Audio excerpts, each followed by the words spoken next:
বিচারের মুশকিল হলো যে তাৎক্ষণিক হয় না এই জিনিস, কারণ তাৎক্ষণিক হতে হলে অবিচার হয়ে যায়।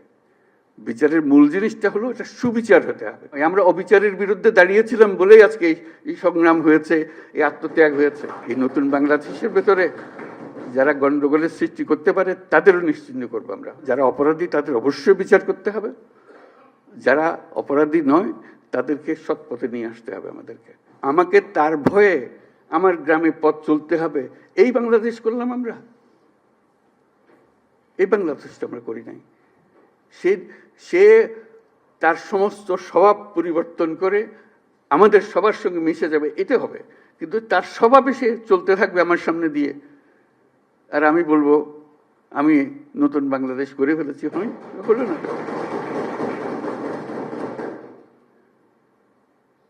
কাজে তাদেরকে জয় করতে হবে, তাদেরকে সোজা রাস্তায় আনতে হবে, যে এইভাবে পাই চলো, দেশ চলতে হলে এইভাবে করতে হবে। মারপিট করে এটা হবে না। যদি বল তার সে আমারে পিটবে আমি পিটবো, এটা এই পিটাপিটির শেষ কোনোদিন হবে না। তাদেরকে বোঝাতে হবে তোমাদের রাস্তা ভুল, যা করেছো মাপ চাও। তোমরা বিচারের কথা বলেছো অনেক সময়, বিচার তো হবে, বিচারের কাজ সরকারের দায়িত্ব বিচার করা। এবং তোমরা তাৎক্ষণিক বিচার চেয়েছো, এখানে অনেকে তাৎক্ষণিক এক্ষুনি বিচার চাই। বিচারের মুশকিল হলো যে তাৎক্ষণিক হয় না এই জিনিস, কারণ তাৎক্ষণিক হতে হলে অবিচার হয়ে যায়। বিচারের মূল জিনিসটা হলো এটা সুবিচার হতে হবে।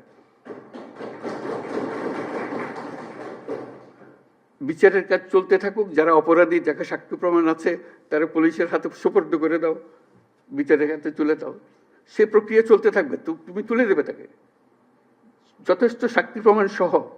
অবিচার যেন না হয়। আমরা অবিচারের বিরুদ্ধে দাঁড়িয়েছিলাম বলেই আজকে এই সংগ্রাম হয়েছে, এই আত্মত্যাগ হয়েছে।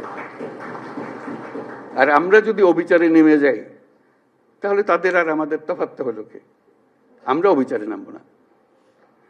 আমরা যাদের অপরাধী তাদেরকে পুলিশের হাতে, আইনের হাতে সুপর্দ করব। আর যারা অপরাধী নয়, যে পুলিশের হাতে দেওয়ার মতো নাই, তাদেরকে মানুষ করব। যে ভাই এই দেশ আমরা একসঙ্গে করি, যেই দেশের স্বপ্ন আমরা দেখতেছি, তোমরাই স্বপ্ন দেখে। তো এই দেশ আমার একার না, তোমারও এই দেশ।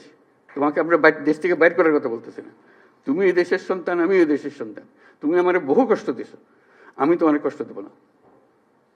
আমরা একযোগে যত তাড়াতাড়ি পারি এটা একটা সুন্দর দেশ বানাবো। এই করতে আসতে হবে তো আমাদেরকে, বোঝাপড়াতে আসতে হবে। সেই বোঝাপড়াটা তোমাদের থেকে শুরু হতে হবে। সরকারি পর্যায়ে বোঝাপড়া হয় না।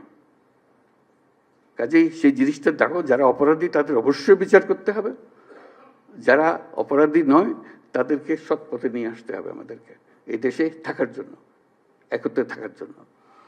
এবং সেখানে ওদের কথা বলতেছি, তারা আমাদের উপরে 16 বছর ধরে অত্যাচার করে সীমা নেই। সেটা আমাকে বলতে হবে না, আপনারা আমার থেকে বহুগুলো বেশি ভালো জানেন। কথা হলো যে আমরা আজকে যারা বসে আছি তাদের মধ্যেও যেন আবার আপনারা আর আমরা আলাদা হয়ে না যাই, যে অভিযোগ করতে থাকি। অনেকে বলেছে অভিযোগ করতেছে, কিন্তু আমরা এক। মনের দুঃখের কথাটা বলছি, সেটা অবশ্যই বলবো, দুঃখের কথা বলবো, বুঝাবো, কিন্তু বিভেদটা, দূরত্বটা যেন সৃষ্টি না হয়। এটা একজোটে থাকতে হবে, একসঙ্গে থাকতে হবে সারা দেশের জন্য। আজকে এটা খুবই জরুরি।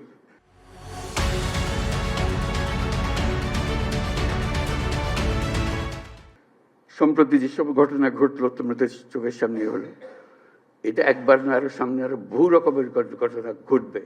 কারণ ওরা তো ছাড়তেছে না তাদের, যে তাদেরকে তাড়িয়ে দিয়েছ, তারা বলতেছে আমরা সহজে মেনে নেব না।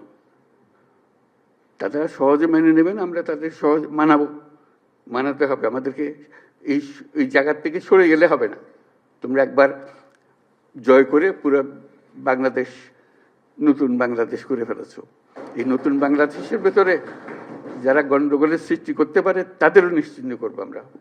তাদেরকে দলে বেরিয়ে ফেলবো, নিজেদের মধ্যে নিয়ে আসবো, আর তা না হলে আইনের কাছে সুপর্দ করে দেবো।